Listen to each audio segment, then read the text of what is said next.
Hi అండి, praise the lot. ఈరోజు చర్చికి వెళ్ళామండి. ఈరోజు వాక్యం పాస్టర్ గారు చాలా బాగా చెప్పారు. ఎవరికి ఏ వాక్యం కావాలో ఆ వాక్యం దేవునికి మహిమకరంగా, ఎవరికి ఏ వాక్యం కావాలో వాళ్ళకి అనుకూలంగా దేవుడు బయలుపరిచాడు. ఈ వాక్యాన్ని వినుచు చెవిగలవాడు జీవము కలిగిన దేవుని ఆత్మ స్వరం వినుగాక. ఆమేన్. ఒక్క పురుషుడు గురించి ఆ పురుషుడు తెలుసుకుందాం. ఇప్పుడు వాళ్ళు అంటున్నారు, మేము మా అన్నమే తింటాము, నీవిచ్చాను మాకు వద్దు అని చెప్పి అంటున్నారు. ఇవరా ఏంటి మన ఆహారము వేరేది ఏమన్నా ఉందంటే ఇవరా వాళ్ళకి మరి దేవుడిచ్చే ఆహారము ఎందుకు వాళ్ళకి ఇష్టంగా ఉంటుందో తెలియదు. కానీ దేవుడా వాళ్ళు అంటున్నారు, మేము మా అన్నమే తింటాము అని చెప్పి అంటున్నారు. దేవుడా ఇక్కడ అన్నము అనగా ఆహారము అనగా దేవుని యొక్క వాక్యము. దేవునికి స్తోత్రం. హల్లెలూయా, హల్లెలూయా. ఆ దేవుడిచ్చే ఆహారము దేవుని యొక్క వాక్యమట వారికట వద్దట. మాకేముందు నీ ఆహారం వద్దు, నీ వాక్యం మాకు వద్దు, మా ఆహారమే మేము తింటాము అని చెప్పి లేఖనం నుంచి వాళ్ళు మాట్లాడుతున్నారు. ఎవరు వాళ్ళు? 7 స్త్రీలు, 7 సంఘాలకి సాదృశ్యంగా ఉన్నవారు మాట్లాడుతున్నారు. ఈ రోజున దేవుని బిడ్డలుగా జీవిస్తున్న మనము, విశ్వాసమైన మనము, ప్రభురాటకు సిద్ధపడుతున్న మనము మన ఆత్మకు వాక్యం అనేది ఆహారముగా ఉంది. కాబట్టి వాక్యం అనే ఆహారాన్ని మనము ప్రతిరోజు కూడా మన హృదయానికి, ఆత్మకు వాక్యం అనే ఆహారాన్ని పెట్టాలి. అంటే దేవుని యొక్క వాక్యాన్ని ప్రతిరోజు మనము చదువుతూ బయటకు వస్తున్నప్పుడు దేవుని యొక్క స్వరము విన్నాడు. నీ విశ్వాసం ఎవరన్నా నీతి మంత్రుల విశ్వాసముగా జీవితంలో యొక్క మాటని వినేసి ఆయన అప్పటి నుంచి దేవుడా ప్రసిద్ధిగా ఒక సంఘాన్ని స్థాపించాడు. దేవుడా అప్పటి నుంచి దేవుడా మళ్ళా కూడా బైబిల్స్ అమ్మడము, అనేక విశ్వాసం కూడా కొనుక్కొని వాక్యము చదవడము ప్రారంభించడం. దేవుడికి స్తోత్రం.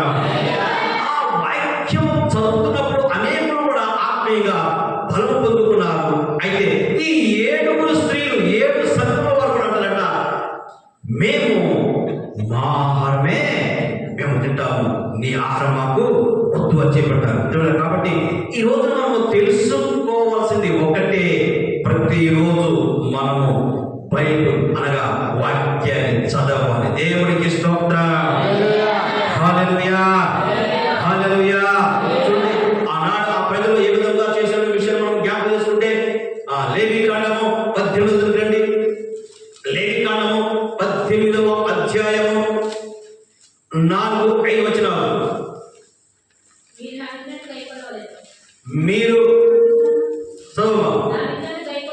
నా విధులను కైకొనవలెను, నా కట్టడలను బట్టి నడుచుకుంటూ వాటిని ఆచరింపవలెను. యెహోవాను, మీరు నా కట్టడలను, నా విధులను ఆచరింపవలెను. వాటిని కైకొనువాడు వాటి వలన బ్రతుకును. నేను యెహోవాను. దేవునికి స్తోత్రం. హల్లెలూయా, హల్లెలూయా. ఇశ్రాయేలు ప్రజలకు దేవుడు కట్టడలు ఇచ్చాడు, నియమాలు ఇచ్చాడు, ధర్మశాస్త్రాలు ఇస్తే ఇగో ఈ 7 స్త్రీలు అంటారు, ఈ ఆహారము మాకు వద్దు. వారికి దేవుని యొక్క కట్టలు ఇచ్చాడు, విధులు ఇచ్చాడు, ధర్మశాస్త్రం అనే వాక్యాన్ని వారికి ఇస్తే వారు అంటున్నారు, నీ ఆహారం మాకు వద్దు అని చెప్పి అక్కడ వాళ్ళు దేవుని యొక్క వాక్యాన్ని తిరస్కరిస్తున్నారు. ఎవరు? 7 స్త్రీలు. దేవుడికి స్తోత్రం. హల్లెలూయా. ఇంకా చూస్తే ఇర్మియా గ్రంథం రండి. 2వ అధ్యాయము ఇర్మియా గ్రంథము 2:11 దైవత్వం లేని తమ దేవతలను ఏ జనమైనను ఎప్పుడైనను మార్చుకొనినా అయినను నా ప్రజలు ప్రయోజనము లేని దానికై తమ మహిమను మార్చుకున్నారట. అంటే ఇప్పుడు వీళ్ళు దేవుని యొక్క జీవము గల దేవుని యొక్క వాక్యం అనే ఆహారాన్ని విడిచిపెట్టి వ్యర్థమైన దైవత్వం అనే వాటిని దేవతల వైపు చూస్తూ అదిగో ఆహారం మాకు ఉన్నది కాబట్టి మేము ఆహారం తింటాము కాబట్టి నీ ఆహారం మాకు వద్దు అని చెప్పి దేవుని యొక్క వాక్యం అనే ఆహారాన్ని తిరస్కరిస్తున్నారు. దేవునికి స్తోత్రం. హల్లెలూయా, హల్లెలూయా. ఎంతో మంది దేవుడు చెప్తారు నిజంగా నిజంగా రోజుకి 10 అధ్యాయాలు 20 అధ్యాయాలు 30 అధ్యాయాలు చెప్పి చదువుతారు. ఎందుకు? వారికి భక్తి తక్కువైందా, వారికి ఆత్మీయ తక్కువైందా, ఇంకా వారు ఏమైనా వాక్యాన్ని చదువుతుంటారు. ఎందుకు? దేవుని యొక్క వాక్యం అంటే చుట్టూ తేనె దారుల కన్నా మధురమైన. దేవుడికి స్తోత్రం. మీ అందరికీ దండం పెట్టి చెబుతున్నాం, ఏదో ఒక సమయంలో ఒక 15 నిమిషాలు, ఏమండి, ఒక అధ్యాయము 5 నిమిషాలు పడుతుంది. కనీసము 3 అధ్యాయాలన్న చదవడానికి ప్రయత్నించండి. దేవుడికి స్తోత్రం. హల్లెలూయా, హల్లెలూయా. మనము దేవుని యొక్క వాక్యాన్ని చదవటం లేదు అంటే మనం ఆత్మీయంగా ఇక మాట్లాడకూడదు కానీ బలహీనులము. దేవుడికి స్తోత్రం. హల్లెలూయా. చూడండి, ఇంకొకటి ఈ యొక్క ఎస్కేల్ గ్రంథం నుంచి ఇంకొక మాట చదువుతుంది దయచేసి. ఎస్కేల్ గ్రంథము 8:16 చదవండి. అక్కడే మాట్లాడు. 8:16 ఎస్కేల్ గ్రంథము 6:92 పేజీ నెంబర్ చదవడమ్మా.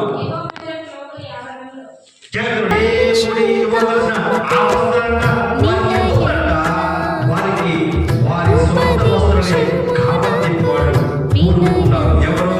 ఆ 7 స్త్రీలు. వీళ్ళు ఈ విధంగా అంటున్నారు. ఇంకోటి ఏమంటున్నారు? నీ పేరు మాకు కావాలి, మా మీద నుండి తొలగించు. నీ పేరు అంటే నా పేరు పరిశుద్ధుడైన దేవుడికి స్తోత్రం. మన దేవుడు పరిశుద్ధుడైన దేవుడు కాబట్టి ఆ పరిశుద్ధుడైన దేవుని యొక్క నామము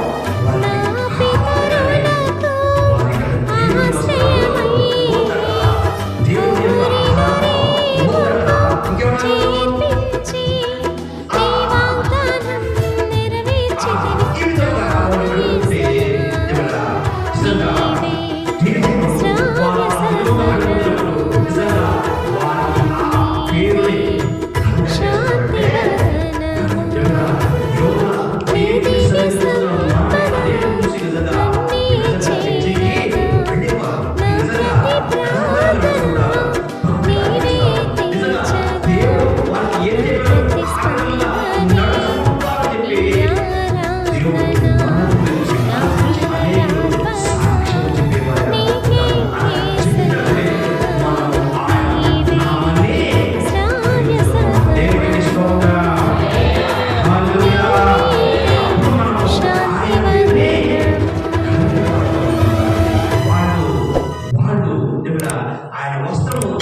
నిరకరిస్తూ నీ పేరు ఉంటే మాకు చాలు, మాకు మా ఆహారం ఉంది, మాకు వస్త్రం ఉంది, ఇవన్నీ మాకు ఏమి వద్దు అన్నడం వల్ల ఏమన్నాడు?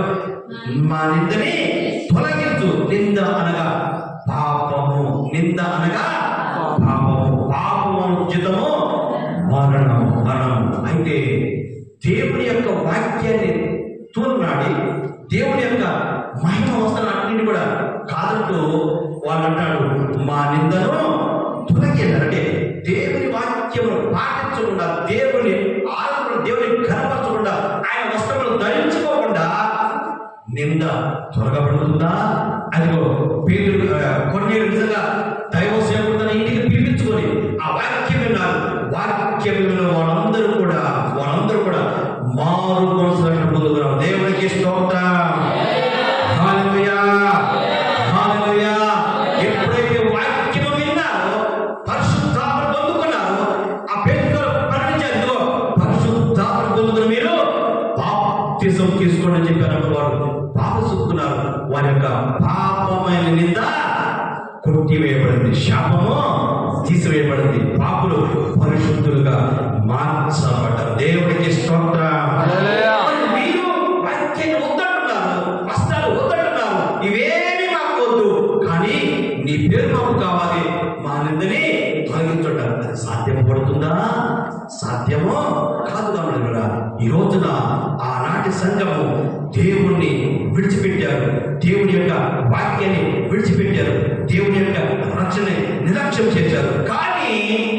కానీ నీవు మాకుంటే చాలన్నట్టుగా మాట్లాడుతున్నావు. దేవుడా, ఈ రోజున దేవుని సన్నిధికి వస్తున్నా, నీవు నీ యొక్క ప్రవర్తన ఎలా ఉంది? ఒకసారి దేవుని యొక్క వాక్యం చదువుతుంది. విలాప వాక్యంలో 3:30 ఏమన్నాడు?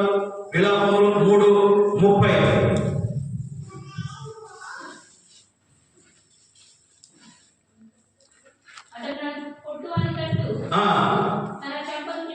తిప్పవలను,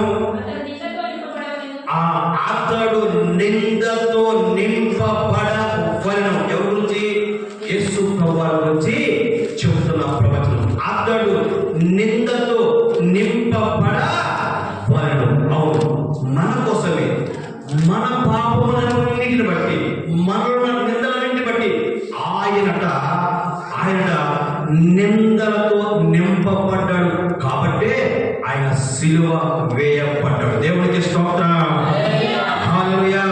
మనందరి నిందలు కూడా ఆయన మీద వేసుకుని గొర్రెపిల్లకు ప్రతిగా బలియాగమైన దేవుడు మన దేవుడు.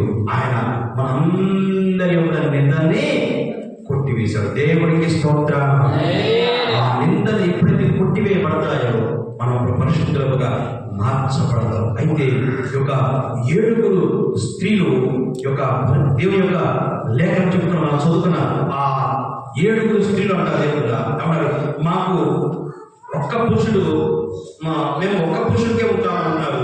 దేవుడా, మా మేము తిన్నామంటారు, మా వస్త్రాలనే కట్టుకుంటామంటారు, నీ పేరు మాత్రం మాకుంటే చాలు, మా నిందని తీసివేయాలి. ఇలాంటి వారి విధంగా దేవుని యొక్క పర్వ ప్రజలకి చేరాలంటే చేరాడు. దేవుడికి స్తోత్రం. కాబట్టి దేవుడా, ఆయన ఆహారం అనే వాక్యాన్ని మనము రోజు చదువుతూ, దేవుడా, ఆయన మనం కలిగి ఉంటూ, దేవుడా, ఆయన ఇచ్చిన వస్త్రాలు మనము వాటిని కాపాడుకుంటూ ప్రోగ్రాంకి సిద్ధపడదాం. దేవుడి మాట దీవించి ఆశీర్వదించును గాక. అందరూ మోకరించి ప్రార్థిస్తున్నాం. నెక్స్ట్ అందరూ మోకరించండి, ప్రార్థిస్తున్నాం.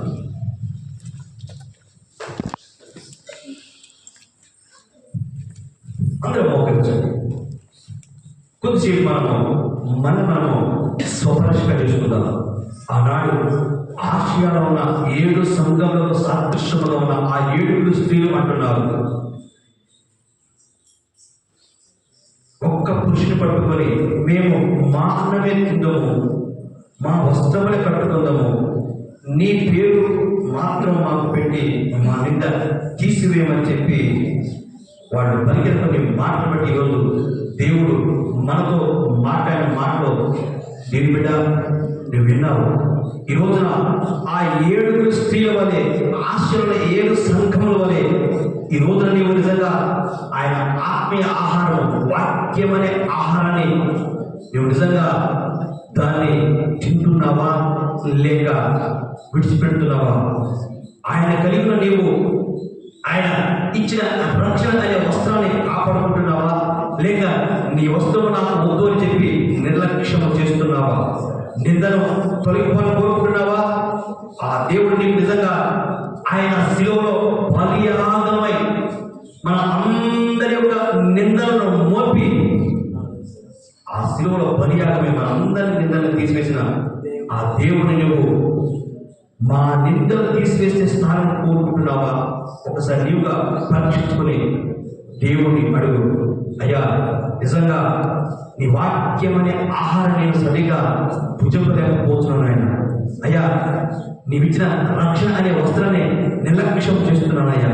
అయ్యా నిందను కొట్టివేయాలని చదువుకుంటున్నాను తప్ప నీవు నాకు ఉండొద్దని చెప్పి విషయాన్ని ఇక్కడ నేను తెలుసుకోలేకపోతే చెప్పి దేవుడికి ప్రార్థన చేస్తే ఎవరా ఈరోజు నిన్ను నన్ను మనందరినీ చూస్తున్న దేవుడు నువ్వు ప్రార్థన చేస్తే ఆయనను క్షమించి నీ నిందలను కొట్టివేసి ఆయన నామాన్ని నీకు ఇచ్చే దేవుడు, ఆయన పర్వకానికి చేర్చే దేవుడు, ఆయనను హత్తుకొని నీతిమంతులుగా మార్చే దేవుడు మన దేవుడు. ప్రార్థిస్తున్నాం, మమ్మల్ని వ్యక్తిగా ప్రేమిస్తున్నాం. ఆ ప్రియ పరలోకపుత్రుని మీకు స్తుతులు స్తోత్రాలు చెల్లిస్తున్నాము ఆయన. అదిగోదండి ఆ 7 స్త్రీలు తడిపోవా ఒక్క పురుషుడిని నిన్ను పట్టుకున్నారు, కానీ నీ వాక్యము వద్దంటున్నారు ఆయన. నీ వస్త్రాలు వద్దంటున్నారు, నీ పేరు మాత్రము కావాలంటున్నారు, నిద్ర మాత్రము తీసిపెట్టారు, కానీ నీ మార్గం వద్దంటున్నారు, పరిశుద్ధ జీవితం వద్దన్నారు, నేను ఆలోచించే ఆ విధము వద్దని చెప్పి లోకానుసారంగా విగ్రహాలు చూస్తున్నట్టు అని చెప్పి ఈ రోజు తెలుస్తున్నాం ప్రభా. అయ్యా మేము తండ్రి మీ బిడ్డలు మేము తండ్రి ప్రభా వారి వల్ల మేము తండ్రి ప్రవర్తించడం నడుచుకోక ప్రభా. అయ్యా మీ మాటల ప్రకారం తండ్రి ప్రభా జీవించక మా అందరికీ అనుగ్రహించి అయిపోతుందామని విన్న మాట ప్రభా మా అందరూ నూతన పరిశ్రమ అయిపోతుందామని కొంచెం పెట్టినప్పుడు మనం దీవించి ఆశించమని యేసు నామములో ప్రార్థిస్తున్నాము తండ్రి. ఆమేన్. లేచిన పాట పాడుతుగా ప్రార్థించాం.